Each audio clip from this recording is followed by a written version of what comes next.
आज मुसलमान के वोट को जीरो कर दिया गया है, जीरो। जो लोकतंत्र की सबसे बड़ी ताकत वोट है और दूसरा सपोर्ट है। पहले जमाने में लोग ये मानकर चलते थे कि मुसलमान जिनके साथ होंगे उनकी सरकार बनेगी, और आज ये मानकर चल रहे हैं कि जितना हम मुसलमान के मुखालिफ रहेंगे उतने मेरी सरकार बनेगी। तो आपने उनका नुकसान कर दिया ना। और किसी का नुकसान करना और उससे किसी को फायदा पहुंचाना, और ऐसे को फायदा पहुंचाना जो कि हमारे इस्लाम का जाना पहचाना दुश्मन है, और उसके फायदे के लिए आप इस तरह ये कर रहे हैं। आपका एक बयान कम से कम उन मुसलमानों को तो गुमराह कर देगा जो मुसलमान ईमान को सही ढंग से जानते नहीं है, जो मौलाना के बताए हुए दीन को दीन समझते हैं।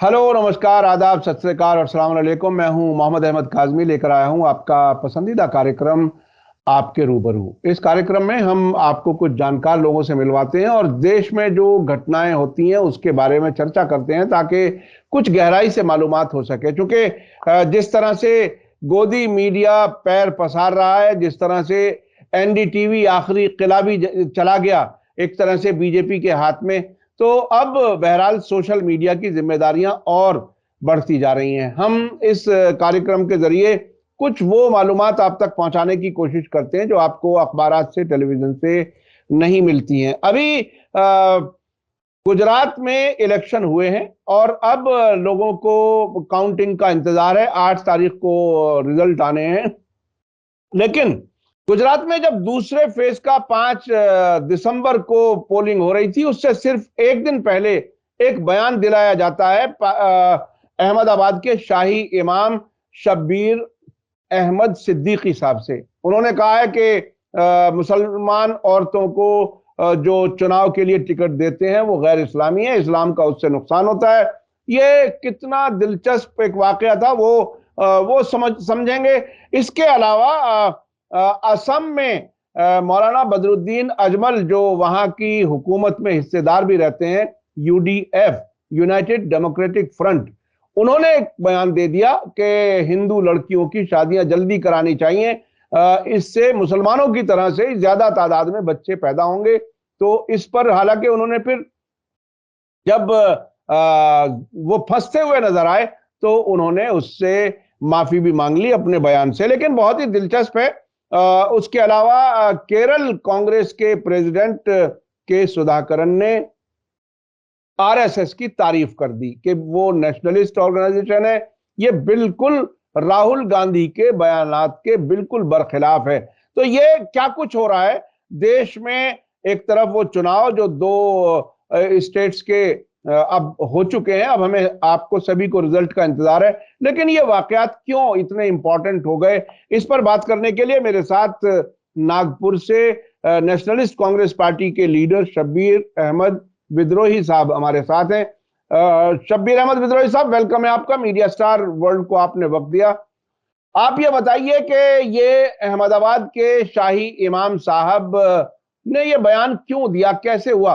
क्योंकि ये बयान एएनआई के जरिए आया। ये एएनआई वो एजेंसी है जो बीजेपी की खिदमत दिन रात कर रही है। अब सरकार दूरदर्शन और ऑल इंडिया रेडियो और पीटीआई, यूएनआई सबको एक तरफ रख के एएनआई को ही प्रमोट कर रही है। ये उसने बयान लेकर के सबके सामने रखा है। आप इसे कैसे देख रहे हैं? आपके दर्शकों का अभिवादन करते हुए मैं आपकी बातों को आगे बढ़ाने का काम करूंगा। पहली बात, आपने शाही इमाम कहा, मुझे इस बात पर एतराज है। शाही मस्जिद का इमाम है वो, लेकिन वो शाही इमाम नहीं है, क्योंकि उसे तनख्वाह मस्जिद कमेटी देती है, सरकार नहीं देती है, शाह बादशाह नहीं देता है, और बादशाह उसकी नियुक्ति नहीं किया है। और आपको एक बात कह दूं कि मैं उस बात पर इसलिए कहना चाहता हूं कि अभी आपने बात कहा कि उन्होंने कहा कि जिसने मुस्लिम औरतों को टिकट देने का काम किया या जिसने लड़ने की इजाजत दिया वो गैर मतलब वो इस्लाम के दुश्मन है, इस्लाम के से बगावत करते हैं। यानी कहने का मतलब वो खुलकर ये नहीं कहे कि वो काफिर है, समझ लीजिएगा, मगर इशारा तो उधर ही है। तो फतवे रजीविया के अंदर एक फतवा भी है कि ऐसा आदमी इमाम के लायक नहीं है, क्योंकि जब तक कि फैसला ना हो जाए, क्योंकि अगर किसी को हमने काफिर कह दिया, अगर वो काफिर है तो हमारी बात सच है, अगर वो काफिर नहीं है तो मैं काफिर हो गया अगर किसी को काफिर कहा तो इन्होंने मोमिन के तरफ इशारा किया, और इस नजरिए के तहत वो आदमी इमामत के लायक नहीं है। आगे की बात तो बाद में करेंगे। ऐसे ही इमाम के बारे में अल्लामा इकबाल साहब ने कहा था, कौम क्या है, कौमों की इमामत क्या है। अल्लामा इकबाल ने कहा कौम क्या है, कौम क्या चीज है, कौमों की इमामत क्या है।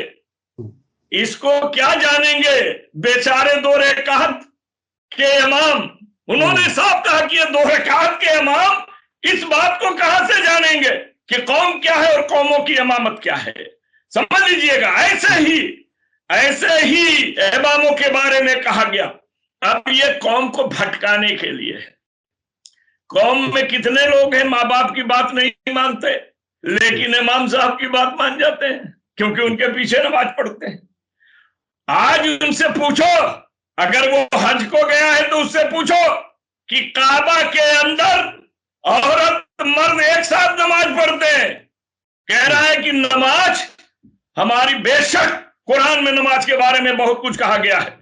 नमाज के बारे में कहा गया कीमुस्सलात, कायम करो नमाज को, लेकिन उस आदमी को इमामत करता है, उसे यह भी पता नहीं है कि इस्लाम वो मजहब है जो इबादत से ज्यादा खिदमत मखलूक को इबादत बताने का काम करता है। अब आप पूछेंगे कि ये कैसे, आप बता दीजिए। आप नमाज की नियत में हैं और आपकी सफ से अगर सांप गुजर रहा है तो आपको नमाज पढ़ना है कि नियत तोड़कर सांप को मारना है, लोगों की जान बचाना है, आप भी बता दीजिए। बिल्कुल बिल्कुल। तो जहां नमाज तोड़ देने का हुक्म है इंसानी जान को बचाने के लिए, तो आप बता दीजिए खिदमत मखलूक से बड़ी इबादत क्या है। ये इमाम को इतना भी पता नहीं है कि औरत को मर्द के साथ नमाज की इजाजत नहीं है। यह इस्लाम है जिसने औरत को मर्द से ज्यादा ताकत दी है, ज्यादा अहमियत दी है। ऐसे ही इमाम अपनी बातों के जरिए इस्लाम को जो है बुरा बना देते हैं। आप बता दीजिए, अगर औरत इजाजत न दे तो आप निकाह पढ़ा देंगे क्या? अब बगैर उसकी इजाजत के आप निकाह नहीं पढ़ा सकते हैं। औरत को इतनी अहमियत इस्लाम देती है। और यह आदमी कहता है, यह बता दीजिए कि आज इस्लाम केवल हिंदुस्तान में है? पाकिस्तान में बेनजीर भुट्टो कैसे प्रधानमंत्री बन गई है? कैसे बांग्लादेश के अंदर जो है मुजीबुर रहमान की बेटी शेख हसीना कैसे बन गई? यही कि नहीं है, हिस्ट्री में चलिए, रजिया सुल्ताना से लेकर चांद बीबी से लेकर कितने लोगों ने देश में हुकूमत की। इस्लाम ने कहां मना किया है? इस्लाम ने बेहयाई को रोकने की बात कही है। अगर एक साथ हम दोनों चले और उससे बेहयाई पैदा होती हो तो उस चीज को रोकने का काम इस्लाम ने कहा है। इस्लाम ने खिदमत करने के लिए बाहर निकलने की बात, अरे बाहर एतकाब में बैठे हुए लोगों को नंगे पैर निकल करके लोगों की मदद करने की बात अगर किसी ने की है तो इस्लाम ने की है। और यह इमाम न जाने किसके बहकावे में आ गया, कैसे आ गया कि इस तरह की बात कर रहा है। अरे तुम्हें सियासत से क्या लेना? सियासत के बारे में अच्छा भाई इसमें एक बात और भी है कि आमतौर पर सऊदी अरब और ईरान जो बड़े दो मसलक हैं, सुन्नी और शिया, उनके इन दोनों मुल्कों में खाना काबा में, मस्जिद नबवी में खवातीन और मर्दों को नमाज पढ़ते हुए सब दुनिया के लोग देखते हैं। ईरान में जुमे की नमाज में और बाकी नमाजों में भी ये तो होता है कि पर्दा लगा लिया या कोई ऐसा इंतजाम कर लिया, थोड़ी सी किनारा कर दिया। मस्जिद में जाने से मना नहीं है। मस्जिद में जाने से मना नहीं है। तो ये मैं क्या कह रहा था सुनिए, अल्लामा इकबाल ने भी एक बहुत बड़ा बात कहा, बड़ी अच्छी बात कही। आपको मालूम है, जुदा हो दीन सियासत से तो रह जाती है चंगे जी। सियासत में दीन होना चाहिए, लेकिन कौन सा दीन होना चाहिए? अल्लाह से डरने वाला दीन होना चाहिए। खिदमत मखलूक का दीन होना चाहिए। समझ लीजिएगा, बेईमानी, बेहयाई, बदसलूकी से बचने वाला दीन होना चाहिए। ऐसा आदमी जो कह रहा है कि औरतों को टिकट दे करके वो इस्लाम से बगावत करते हैं, ये इशारा है कि जिस पार्टियों ने औरत को, मुस्लिम औरतों को टिकट दिया है, उस पार्टी को वोट मत दो, ये साफ साफ बोल देना चाहिए उसे। इशारा करने की जरूरत क्या है? अच्छा अच्छा अच्छा, आप इन इमाम साहब के बारे में कुछ थोड़ी बहुत बैकग्राउंड जानते हैं कि क्या बैकग्राउंड अरे है? अच्छी तरह से जानते हैं। देखिए, आम ये तौर यूपी पर के रहने वाले हैं, समझ लीजिएगा। मैं एक बात आपको साफ बता दूं कि पहले तो आप ये मदरसे पर चलिए। मदरसे में कौन से लड़के पढ़ने जाते हैं? इंटेलिजेंट जाते हैं, बड़े अच्छे घर के जाते हैं। आजकल मदरसों में पढ़ने कम, पलने ज्यादा जा रहे हैं बच्चे, और वो पलते पलते हाफिजे कुरान हो जाते हैं। आप दीन के आलिम बन जाते हैं, आप कहीं के इमाम हो जाते हैं। ज्यादा आपकी तरक्की हुई तो आप कहीं खाली जगह है तो मुफ्ती हो जाते हैं, आप ये हो जाते हैं। तो आज तो आप देख लीजिए, जितने कौम के इंटेलिजेंट बच्चे हैं उन्हें आप कन्वेंट में भेजते हैं, इंजीनियर, डॉक्टर, कलेक्टर बनाते हैं। इमाम तो हम उसे बनाते हैं जो यतीम खाने में रह करके पढ़ रहा हो, या किसी मदरसे में जाके घर के लोग भेजते हैं। अक्सर ये आप देखते होंगे, वही बच्चे मदरसे में भेजे जाते हैं जो घर के लोगों को ज्यादा परेशान कर दें और उनको कन्वेंट में पढ़ाने की ताकत ना हो।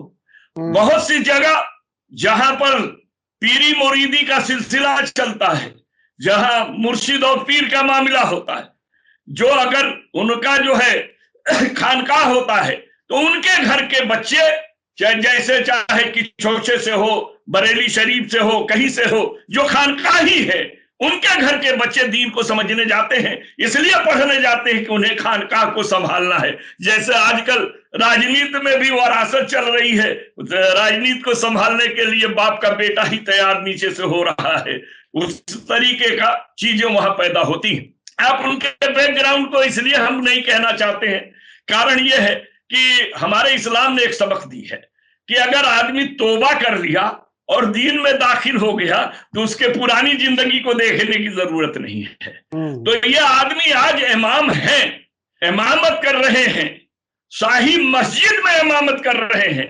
ये शाही इमाम नहीं है, शाही मस्जिद के इमाम हैं, याद कीजिएगा, शाही मस्जिद के इमाम हैं। यानी उस तरह से नहीं है जिस तरह से दिल्ली की जामा मस्जिद के शाही इमाम फैमिली आ रही है, बादशाह के जमाने में इमाम बनाया था, उनकी नस्लें अब तक चल रही हैं। ऐसा इमाम नहीं है ये। नहीं, ये खानदानी इमामों में से नहीं है, ये शाही इमाम नहीं है, ये शाही मस्जिद के इमाम हैं, ये ख्याल रखिएगा, समझ लीजिए।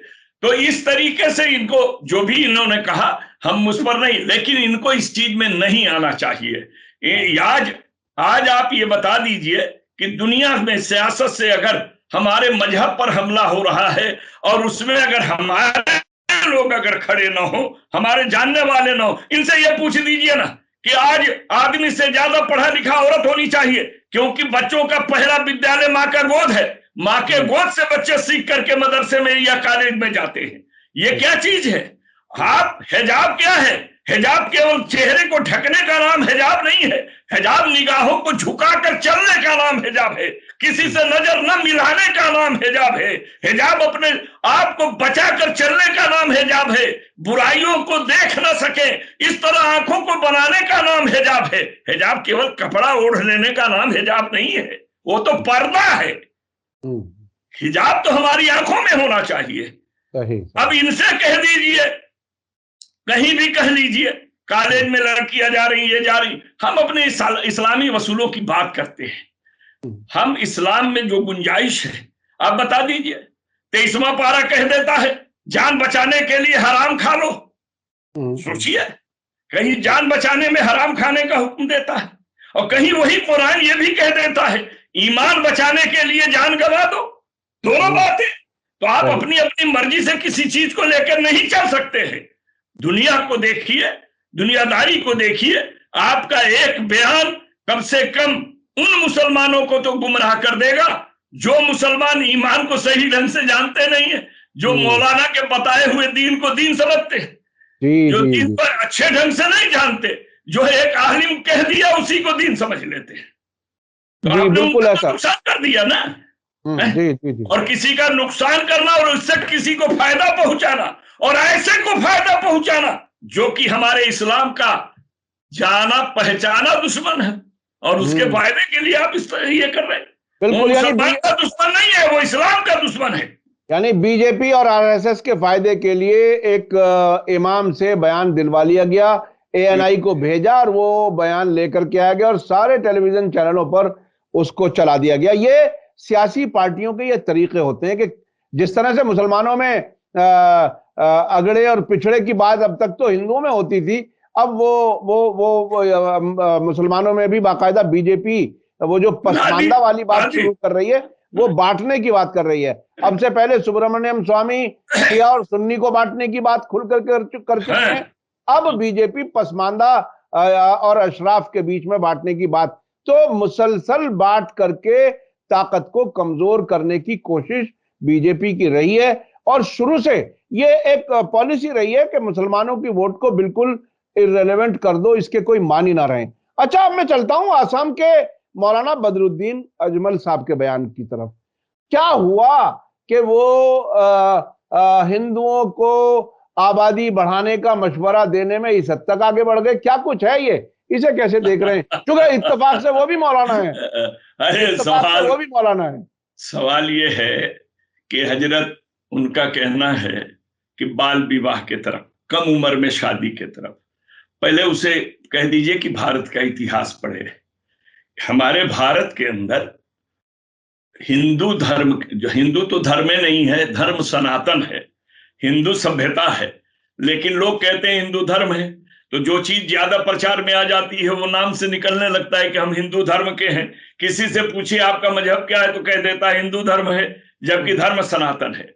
सनातन धर्म में तो गोद में बच्चे लेकर शादी की जाती थी, माँ के बाप के गोद में बेटी बैठी रहती थी और बच्चों से शादियां होती थी, जिसके बाल विवाह प्रथा को तोड़ने का काम हमारे मुगल शासकों ने किया था। याद कीजिएगा, सती प्रथा को और बाल विवाह को रोकने का काम मुगल शासन ने किया था साहब। सती प्रथा को भी रोकने का काम उन्होंने किया था, समझ लीजिएगा।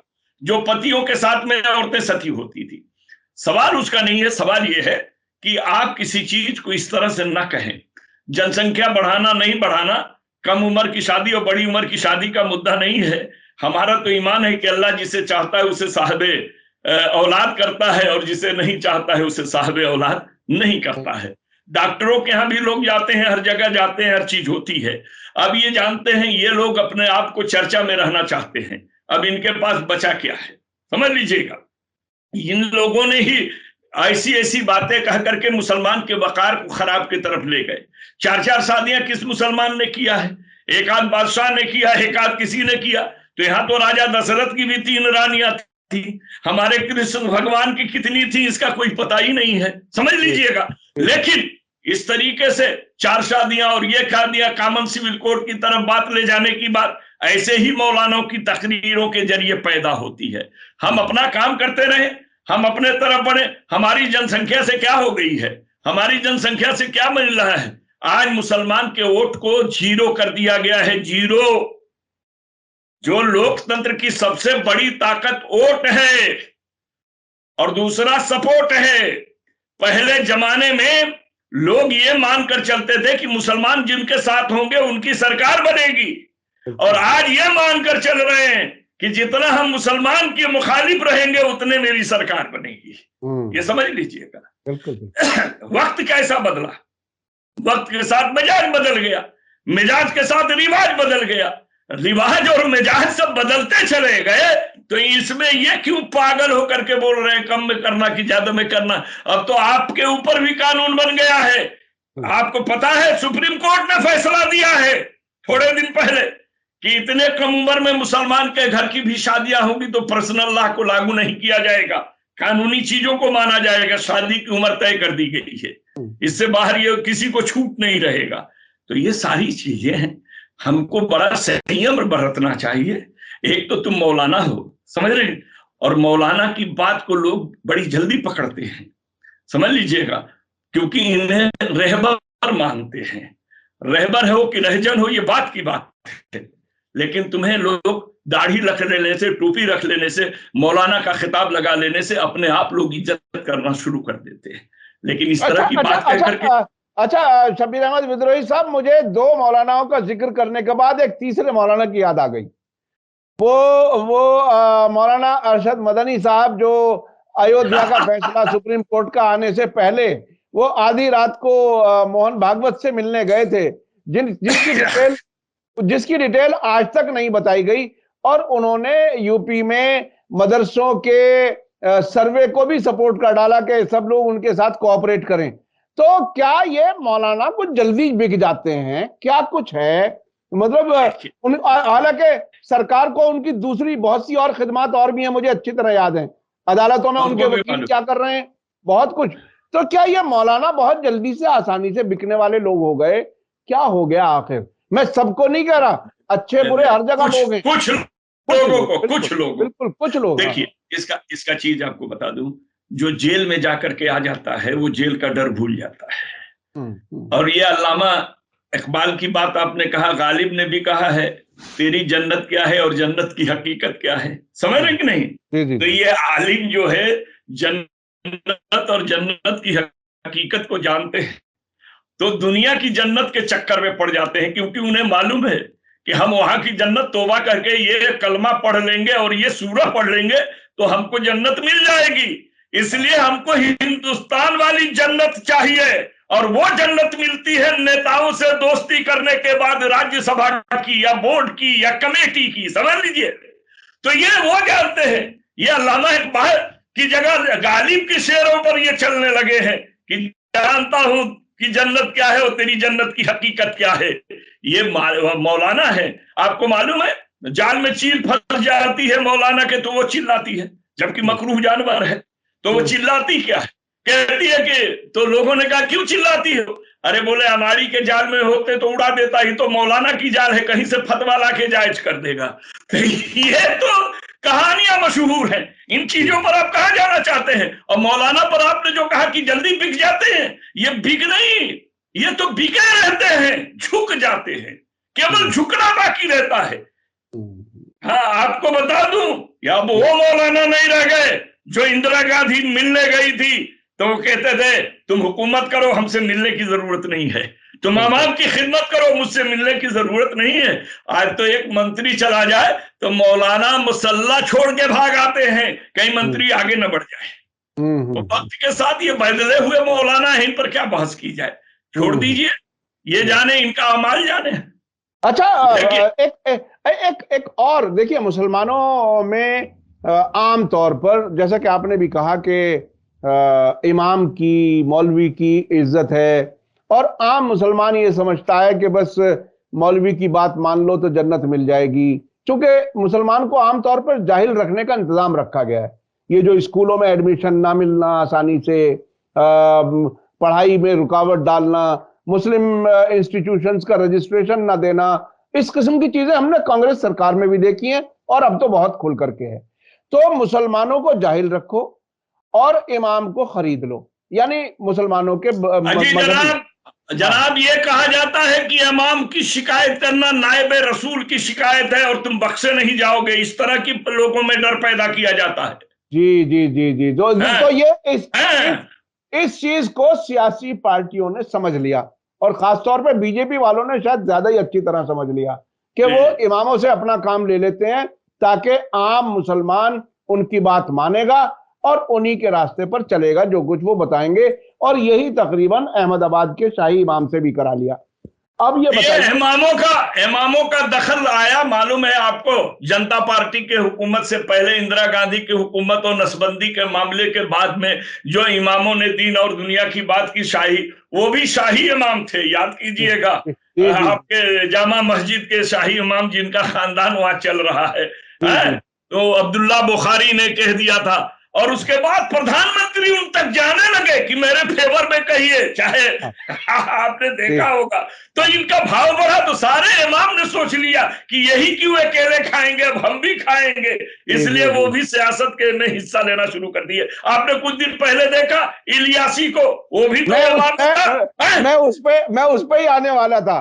उसने तो यानी वो जो उमैर इलियासी हैं, उनको मैं जानता हूं बहुत, काफी, चूंकि तकरीबन हमसे कुछ कम ही उम्र होगी उनकी, लेकिन उन्होंने दाढ़ी वाड़ी बढ़ा भी ली है और सफेद भी कर ली। तो शायद ऐसा लगता है जैसे वो एक मेंबर पार्लियामेंट हुआ करते थे ना, राही साहब, वो एक खास एक लाइन, नहीं, बेकल उत्साही, हाँ, बेकल उत्साही, तो तकरीबन ऐसा लगता है बलरामपुर के रहने वाले थे। जी, तो इनका ऐसा लगता है कि इसी तरह से मेकअप करके इमाम बने हैं। और उन्होंने तो और बहुत ही आगे की बात सोची कि इमाम तो सब होते हैं, इमामों के इमाम बन जाओ। तो उन्होंने एक ऑर्गेनाइजेशन बना ली, ऑल इंडिया इमाम ऑर्गेनाइजेशन, और उसके प्रेसिडेंट बन गए। और वो मैं अपने सहाफती तजर्बे की बात कह रहा हूं, तकरीबन 40 साल में ये आदमी पहला मुसलमान है मेरी नजर में, मैं दिल्ली में रहता हूं, जो इजराइल से अच्छे ताल्लुकात पे फख्र जाहिर करता है। और ये वही इमाम है जिसके यहाँ मोहन भागवत मिलने गए। तो ये वो तो ऐसा लगता है कि वो एक साथ सौदा करता है कि मेरे साथ बहुत से इमाम हैं और जो आप कहोगे वही लोग करेंगे, बस आप इनकी तनख्वाहें ठीक ठाक देते रहो। आपको मालूम है वो ये जो ऑल इंडिया इमाम ऑर्गेनाइजेशन है, वो अपनी कामयाबियों में क्या गिनवाती है?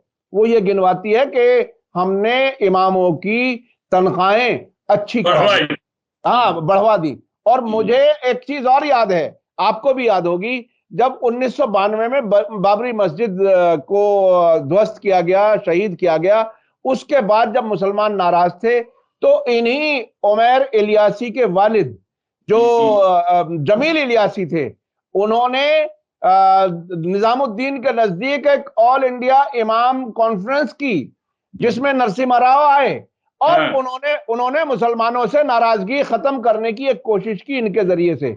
और नहीं, कहा कि मस्जिद हम उसी जगह बनवाएंगे, ये नरसिम्हा राव ने कहा। हाँ, ये भी कहा। और बाद में हमें अपने जराए से यह मालूम हुआ कि बाकी तो और जो कुछ इनाम उन्हें मिले होंगे वो मिले होंगे। 2 एम्बेसडर कारें मिली जो उन्होंने टैक्सी में चलवा दी। तो ये इस हद तक लोग बिक जाते हैं, ये बहुत ही अफसोसनाक है। देखिए, मैं सोशल मीडिया पे ये अपने जाती सहाफती तजर्बे भी इसलिए शेयर करता हूं कि आम लोगों को उस गहराई से पता चले कि साजिश कितनी गहरी होती है। अब एक आदमी एक मिनट आपको मालूम होगा, नबी की एक हदीस है कि जहन्नम में सबसे पहले आलिम जाएंगे, है ना ये हदीस? जी, बिल्कुल लीजिएगा। तो ये ऐसे ही आलिम जाएंगे ना, नबी की हदीस क्यों झूठी होने पड़े? ये आलिम इस तरह का काम करे कि जहन्नम में सबसे पहले जाएंगे। बिल्कुल ये अपना रास्ता जानते हैं। ये बहुत ही अहम बात हो गई आज, और कई इमामों के बारे में एक साथ इंफॉर्मेशन लोगों को मिल जाएगी और मेरे ख्याल से समझ लेंगे कि ये जो सियासत के लिए इमाम इस्तेमाल किए जाते हैं वो किस तरह से किए जाते हैं। अच्छा, अब मैं चलना चाहता हूं, बहुत कम वक्त रह गया हमारे पास। ये के सुधाकरन, केरला कांग्रेस के प्रेसिडेंट, उन्होंने आरएसएस की तारीफ कर दी। यानी जिस तरह से हम अभी मुसलमान इमामों का जिक्र कर रहे थे, ऐसे ही पतझड़ की तरह से कांग्रेस के भी कुछ लोग आरएसएस की तारीफ करके बीजेपी की तरफ आगे बढ़ने की कुछ कोशिशें करते हैं। हमारे सामने सुनील जाखड़ और कैप्टन अमरिंदर सिंह का बीजेपी की कार्यकारिणी में मेंबर बनाया जाना भी हमारे सामने है, बिल्कुल ताजा खबर है। तो आखिर ये कांग्रेस में से कितने लोगों को यानी बिल्कुल बीजेपी को कांग्रेस युक्त भारत बनाने की बात आगे बढ़ रही है क्या? नहीं, देखिए, सबसे बड़ी बात क्या है, जो चीज अगर हम जिस चीज को महान मान लेते हैं, हम उसके पीछे चलते हैं। आज हमने सत्ता को महान मान लिया, कुर्सी को महान मान लिया। अगर वो हमारे साथ से छीन जाती है तो हम छटपटाते हैं कि कहां जाए। आज भी एक बात आपको कह देता हूं कि चाहे कुछ भी करें, आज आप ये बताइए, 700 साल मुगलों ने, अब मुसलमानों ने हुकूमत किया, इससे ज्यादा किया, समझ लीजिएगा, लेकिन उन्होंने अखलाकी तौर पर हुकूमत किया, कहीं जुल्म और जबर नहीं किया। अगर करते तो आज कोई दूसरे रहते क्या? नहीं रहते। आज कांग्रेस में रहने वाला ये देख के डर रहा है कि इनकम टैक्स के छापे, आईडी के छापे, सीबीआई की बातें, फलाने की बातें, और आने वाले दिनों में हम एमपी एमएलए नहीं बन पाएंगे, इसलिए पहले आरएसएस की तारीफ करो और फिर इसके जरिए जो है धीरे धीरे भाजपा में जाकर अपनी कुर्सी भी ले लो और अपना कांग्रेस के जमाने में जो हमने लूटे हुए धन है उन्हें भी बचा लो। आप इस पर एक सवाल हम पर भी कह देंगे कि आप भी अपने नितिन गडकरी की बड़ी तारीफ करते हैं, कहीं ऐसा तो मामला नहीं है? देखिए, हमने अपने मन से आपसे कह दिया। कारण यह कि जब मैं किसी की बात करूं तो वो भी आदमी आरएसएस में था, वो भी आदमी आज भाजपा में है, मैं उसका तारीफ नहीं करता हूं, उसके उस बेबाक काम की तारीफ करता हूं जो हर मजहब के लोग अगर जाते हैं तो वो काम करता है। उस काम के पीछे क्या है वो जाने, क्योंकि हम आपको इस पर एक शेर सुना देते हैं, वो भी आप उसको देख लीजिएगा कि रोज कुछ न कुछ रोज ही जुड़ जाते हैं अफसाने में, कुछ न कुछ रोज जुड़ जाते हैं अफसाने में, राज और भी खुल जाते हैं दोस्तों छुपाने में। जी जी जी जी जी। आप नाराज हैं तो इसकी सबब आप जाने, हम तो मसरूफ हैं आपको मनाने में, कांग्रेस की यही हालत है। आप नाराज हैं इसका सबब आप जाने, हम तो मसरूफ हैं आपको मनाने में, तो वो मसरूफियत दिखा रहे हैं इनको मनाने में। हम हमारे क्षेत्र का एमपी है और सारे एमपीओ से अच्छा काम करता है, इसलिए हम उसका कभी कभी बात आती है नेताओं के बीच की तो हम उसकी तारीफ करते हैं। और हमारा इस्लाम सिखाता है कि सच को सच बोलो, बिल्कुल सच बोलो, अगर सच्चाई सामने आए तो बोलो, और कोई तुम्हारा दुश्मन नहीं है। इस्लाम क्या सिखाता है, जो आज दुश्मन है कल दोस्त भी हो सकता है। अल्लाह दिल बदल दे तो वो कभी मजहब में भी आ सकता है, और अगर वो छीनना चाहे और उसका घर जहन्नम में बना दिया है तो ऐसे ईमान वालों को भी शैतान बनाकर जहन्नम में भेज देता है। जी जी जी, बिल्कुल बिल्कुल। चीज तो आप जो पूछ रहे थे सुधाकरन के बारे में, मैं साफ कह दूंगा कि सुधाकरन जी नहीं बल्कि कांग्रेस को सोचना चाहिए कि हमारे अंदर डबल रोल वाले जितने भी हिंदू बिरादरी है या नेता है, इनसे अगर कांग्रेस अपने आप को पाक साफ कर ले, मैं आपको बताता हूं कांग्रेस को कोई नहीं हराती, कोई पार्टी नहीं हरा सकती कांग्रेस को कांग्रेस के लोग हराते हैं। किसी बार मौत का सौदागर कहकर हरा देते हैं, कभी रावण कहकर के हरा देते हैं, और वो भी ऐसा अध्यक्ष बना दिए कि रावण के 10 मुंह थे, इसने 100 मुंह बोल दिया कि गजब की बात है। और उसको तो एक नुक्ता चाहिए छेड़छाड़ के लिए, बिजली के तार को छेड़ता है क्योंकि उसकी अर्थिंग मजबूत है, और जहां अर्थिंग मजबूत है वहां एक फेस से भी वो लाइट जला लेता है। इनका एक फेस लेता है और लाइट जला लेता है, ये ससुर कहीं चले जाते हैं, क्या लग जाता है। देखिए, हमें और आपको सबको भारत के अंदर संविधान के अनुकूल जीना चाहिए और मानवता के आधार पर अपनी बातों को रखना चाहिए, सच्चाई को भी बड़े अच्छे ढंग से कहना चाहिए। जिसका एक उदाहरण देकर मैं बात को खत्म कर लूंगा। माँ है, माँ कहकर किसी भी औरत को बुलाइए, नाराजगी नहीं होगी, लेकिन माँ वही होती है जो मेरे बाप की बीवी होती है। अगर बाप की बीवी कहेंगे तो कोई भी औरत आपको बगैर मारे नहीं छोड़ेगी। तो सच्चाई को भी प्रेम की भाषा में बोलने का काम करना चाहिए। जी जी जी जी, बहुत बहुत शुक्रिया शब्बीर अहमद विद्रोही साहब। आपने खास तौर पर आज हमारी आपकी जो बात हुई वो कुछ ऐसे इमामों के बारे में कुछ ज्यादा हुई, और मैं समझता हूं थोड़ा सा एक सब्जेक्ट अच्छी तरह से कवर हो गया और ये अंदाज हो जाए लोगों को कि इसके सियासी तौर पर इस्तेमाल होने वाले इमाम और मौलवी क्या कुछ कर रहे हैं, कौम का नुकसान कर रहे हैं या फायदा कर रहे हैं, ये बहरहाल देखने समझने की जरूरत है। और सभी को आंखें खोल के समझना चाहिए, आंखों पे पट्टी बांध करके किसी को की भी तकलीद या उसको फॉलो नहीं करना चाहिए, चाहे कोई भी हो। अपना जहन खुला रखें, मालूमात बढ़ाएं, इल्म हासिल करें ताकि जहन खुले और दुनिया को और दोस्त और दुश्मन की पहचान कर सकें, यह बहुत जरूरी है। बहुत बहुत शुक्रिया। इसी के साथ मुझे दीजिए इजाजत। धन्यवाद, शुक्रिया। जय भारत, जय।